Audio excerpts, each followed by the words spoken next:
इसे काम कहते हो तुम? खाने वाले दो दो मुंह हैं, लेकिन कमाने वाला कोई नहीं। बाबूजी, मैं अपनी पूरी कोशिश करती हूँ। जिस दिन मेरा बेटा मरा था ना, उसी दिन से तू हमारे पे बोझ बन गई। माँ जी, मेरे पति की मौत में मेरा क्या कसूर था? चुप, अब जबान भी चलाने लगी है। इस वक्त कौन आ गया?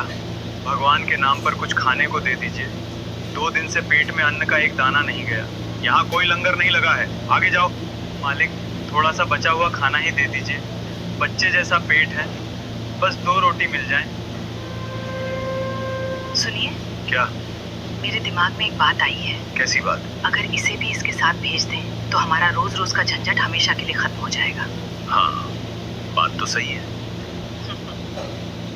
माँ जी, आप मेरे बारे में क्या बात कर रही हैं? तेरे बारे में ही।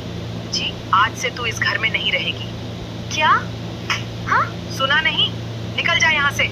लेकिन माँ जी, मैं जाऊंगी कहाँ? जहाँ मन करे इसके साथ चली जा। ये भीख मांगता है ना, तू भी इसके साथ भीख मांग लेना। मालकिन, ये क्या कह रही हैं आप? मैं तो खुद दर दर भटकता हूँ। तो इसे भी अपने साथ ले जा। लेकिन मैं ज्यादा सवाल मत पूछ। बाबूजी, मैं आपके बेटे की पत्नी हूँ। आप मुझे इस तरह कैसे निकाल सकते हैं? मेरा बेटा मर चुका है, अब तू भी हमारे लिए कुछ नहीं है। बाबूजी, मेरा छोटा बच्चा है, तो उसे भी साथ ले जा।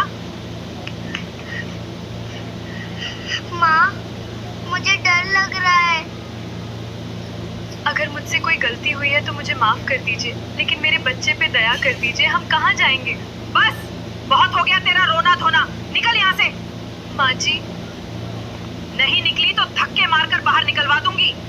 मालिक, कम से कम इन्हें कुछ पैसे या खाना तो दे दीजिए। हमें किसी से कोई मतलब नहीं है। ले जा इन्हें या सड़क पर छोड़ दें। हमारा घर आज से इनके लिए बंद है। आज की कहानी राधा नाम की एक ऐसी विधवा बहू की है जिसे अपने ही ससुराल में कभी सम्मान नहीं मिला। उसकी सास सुमन हर दिन उसे ताने और अपमान के बीच जीने पर मजबूर करती रही। एक दिन सुमन ने राधा को उसके 5 साल बेटे गोलू के साथ उसे घर से निकाल दिया और दोनों एक भिखारी शंकर के हवाले कर दिया। लेकिन जिस शंकर को दुनिया भिखारी समझती थी, उसी ने राधा और गोलू को सहारा दिया। आखिर शंकर ने ऐसा क्या किया कि राधा और गोलू की जिंदगी बदल गई? और सबसे बड़ी बात, बरसों बाद राधा की सास और ससुर खुद राधा के सामने किस हाल में आ खड़े हुए। चलिए देखते हैं पूरी कहानी। गोलू, अब हम कहाँ जाएंगे बेटा? माँ, मत रो। मैं बड़ा होकर बहुत पैसे कमाऊंगा, फिर आपको कभी कोई नहीं भगाएगा। मेरा बच्चा। बहन जी, मुझे माफ करना। मैं खुद इतना गरीब हूँ कि मुझे नहीं पता कल खाना मिलेगा या नहीं। लेकिन आपको और इस बच्चे को यूं सड़क पर छोड़कर मैं भी नहीं जा सकता। लेकिन आप तो हमें जानते तक नहीं। जानना जरूरी नहीं है।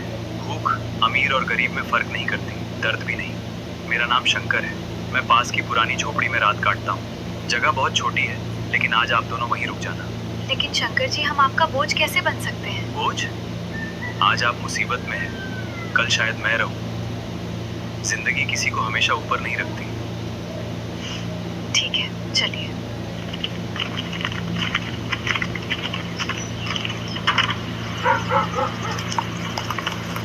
यही है मेरा ठिकाना राधा जी।